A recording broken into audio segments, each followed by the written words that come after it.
Your neighbor with the perfect lawn just bought his 5th gun this month. Statistics show certain personality types snap exactly 72 hours after grocery stores empty. Are you living next to a ticking time bomb? When the lights go out and the grocery store's empty, something fascinating happens to human nature. The neighbor who waves at you every morning might be eyeing your generator by evening. That friendly family down the street. They're calculating how many meals your garden could provide their kids. Desperation doesn't knock politely on your door. It kicks it down. Here's what most survival guides won't tell you. Ordinary people become unrecognizable when basic needs disappear. A 2020 study during early pandemic shortages showed grocery store thefts spiked 27% in just 2 weeks. Not career criminals doing the stealing, soccer moms stuffing formula into purses and retirees pocketing canned goods. Makes sense, right? When you're watching your family go hungry, moral boundaries start feeling pretty flexible. The psychology gets darker fast. Maslow's hierarchy of needs isn't just academic theory when you're living it. Food, water, shelter, these trump everything else, including the social contracts that keep civilization running smoothly. A person who's never jaywalked might smash your car window for a bottle of water. Someone who returns extra change at the register could hold you at gunpoint for a bag of rice. Then there's the nothing left to lose factor. This hits harder than most people expect. When someone loses their home, their savings, their sense of security, they enter a mental state psychologists call behavioral disinhibition. Fancy term for all bets are off. They're not thinking about consequences anymore because consequences already happened. Their world ended. What's a little violence compared to watching your kids starve? Hurricane Katrina proved this brutally. Within 72 hours of the storm, New Orleans saw looting, carjackings and armed robberies explode across neighborhoods that had been peaceful for decades. Regular families weren't just taking food, they were fighting other families for it. The desperation spread faster than the floodwater. Let's not forget the multiplier effect when law enforcement vanishes. Police departments during major disasters lose 30 to 40% of their workforce immediately. Officers abandon posts to protect their own families first. Can't blame them, but it creates a vacuum. Desperate people do risk-benefit calculations too. When the chances of getting caught drop to near zero, previously unthinkable actions start seeming reasonable. But here's the weird part. Desperation doesn't affect everyone equally. People with military training, hunting experience or survival skills often stay calmer longer. They have confidence in their ability to find resources without breaking laws. Meanwhile, those who've lived comfortable suburban lives their entire existence, they panic faster and harder. They never learn to function when systems fail. The timeline matters too. Most social scientists agree the first 72 hours are critical. That's when desperation peaks, but organization hasn't formed yet. No neighborhood watchers, no community resource sharing, no informal leadership structures, just raw human need colliding with scarcity. And the desperate, they're just getting started. While they're grabbing whatever they can find to survive another day, other types of dangerous people are watching, waiting and planning something much more calculated. Some folks don't just want to survive the chaos, they want to profit from it. The desperate might act out of pure need, but there's another group that doesn't need hunger pangs to start throwing punches. These are the people who were already one bad day away from exploding before the world went sideways. You know the type. That neighbor who screams at delivery drivers over cold pizza. The guy at the grocery store who shoves past elderly shoppers because the line's too long. When society's guardrails disappear, these folks don't gradually lose their cool. They were never cool to begin with. Here's what makes this scary violent behavior follows patterns. A 2019 study by the National Institute of Justice found that people with prior assault charges were 4 times more likely to commit violent acts during civil unrest. Makes sense, right? If someone's default response to frustration is throwing fists, they're not suddenly going to discover meditation when the power grid fails. Then there are the career criminals. Gang members don't see societal collapse as a tragedy, they see opportunity. While regular folks are figuring out how to purify water, these individuals are calculating how to control the water source. They've spent years operating outside the law anyway. When law enforcement gets overwhelmed or disappears entirely, it's like removing the referee from a boxing match where one fighter never followed the rules. But here's the twist. Nobody talks about domestic violence skyrockets during disasters. The very people who should feel safest. Family members often face the greatest danger. Hurricane Katrina saw domestic violence reports increase by 98% in some shelters. Why? Abusers lose their usual control mechanisms when normal life crumbles. Can't threaten to cut off credit cards when banks are closed. Can't isolate victims when everyone's forced into tight quarters. So they escalate to physical violence instead. Let's not forget the thrill seekers.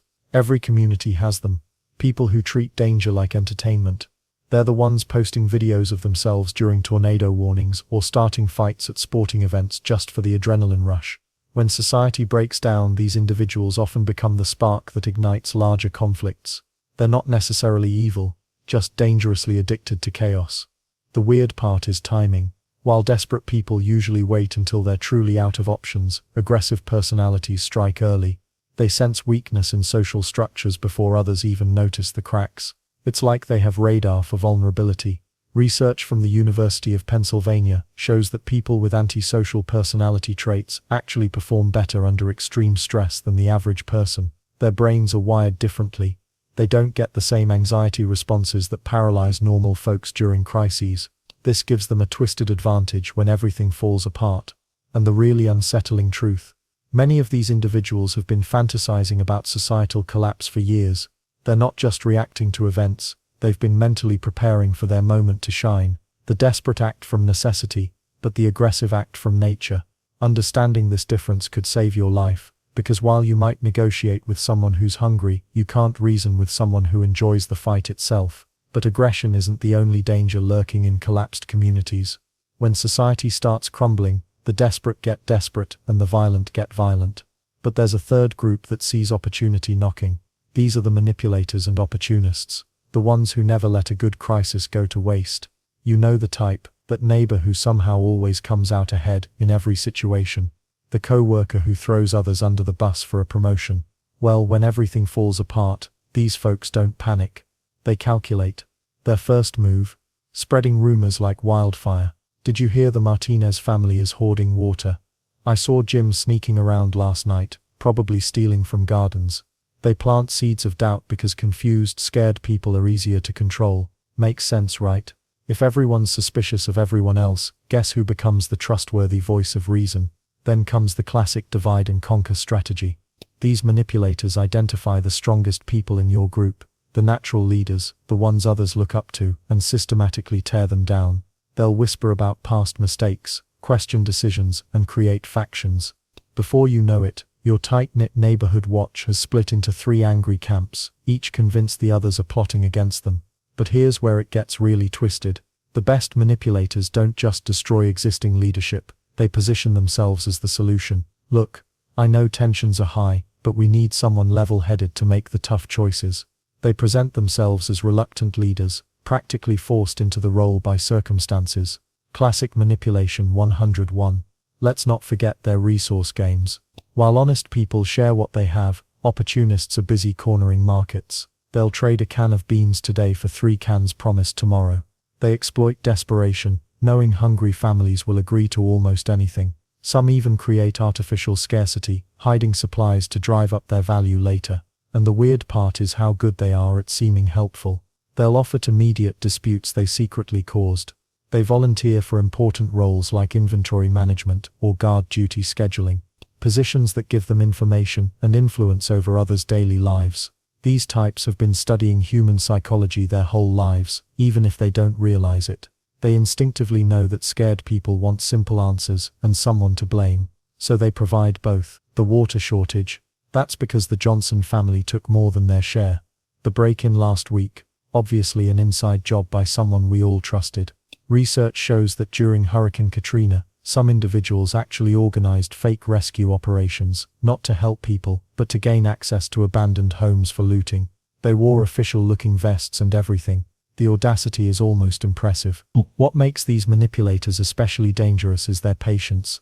While desperate people act impulsively and violent types explode quickly, manipulators play the long game. They're building power structures that could last months or years after the initial crisis passes.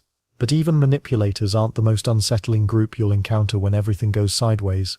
There's another category of people who actually welcome disaster. The aggressive types and manipulators are dangerous enough, but they pale in comparison to a truly unsettling group, those who've been waiting for this moment their entire lives. These people don't just survive chaos, they celebrate it. Meet the collapse cheerleaders. While everyone else panics about lost electricity and empty grocery stores, these folks are practically throwing a party. They've stockpiled beans and bullets for years, convinced that society needed to burn down anyway. A 2022 poll revealed something chilling. 11% of Americans actually believe our entire system needs a complete reset. That's roughly 36 million people who might view your worst nightmare as their Christmas morning. But why would anyone want civilization to crumble? Well, some people feel like perpetual outsiders. They've watched others succeed while they struggled. They've seen politicians lie and corporations cheat. Deep down they're thinking, if I can't win the current game, let's flip the board and start over. These aren't necessarily bad people initially. Many started as concerned citizens who got frustrated with corruption, inequality, or broken promises. But somewhere along the way frustration curdled into resentment. Now they're convinced that only complete destruction can bring real change. Then there are the true believers, people with extreme political or religious views who see disaster as divine intervention or historical necessity. They might belong to fringe groups that preach about purification through suffering or revolution through violence. When normal rules disappear, they finally get their chance to implement their perfect society. History shows us what happens when extremists gain power during chaos. Spoiler alert, it never ends with sunshine and rainbows. Let's not forget the chronic complainers who've been bitter about everything for decades. You know the type. Nothing's ever good enough. Everyone's an idiot except them, and they've got 17 reasons why the world's going to hell. When actual hell arrives, they're oddly energized.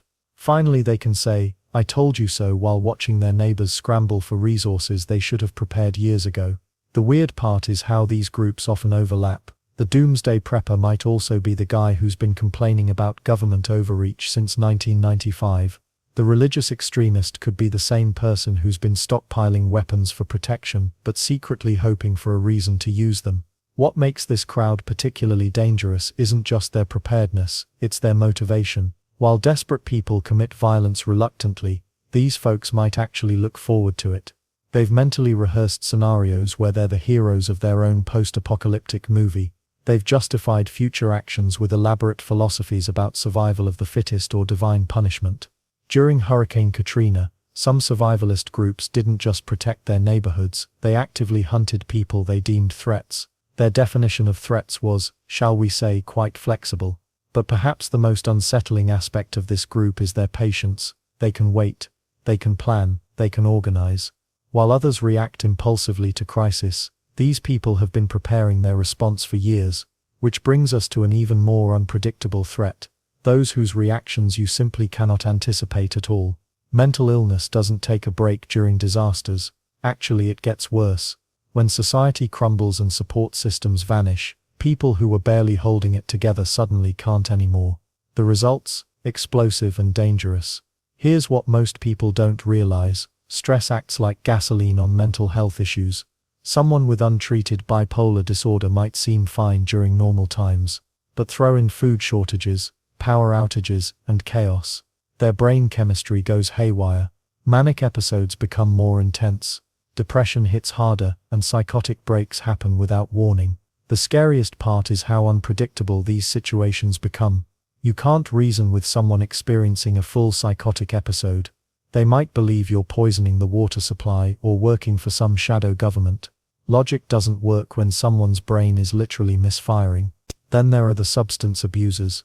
When pharmacies close and dealers disappear, withdrawal kicks in fast. Alcoholics become violent when they can't find their next drink. Heroin addicts will do absolutely anything for a fix.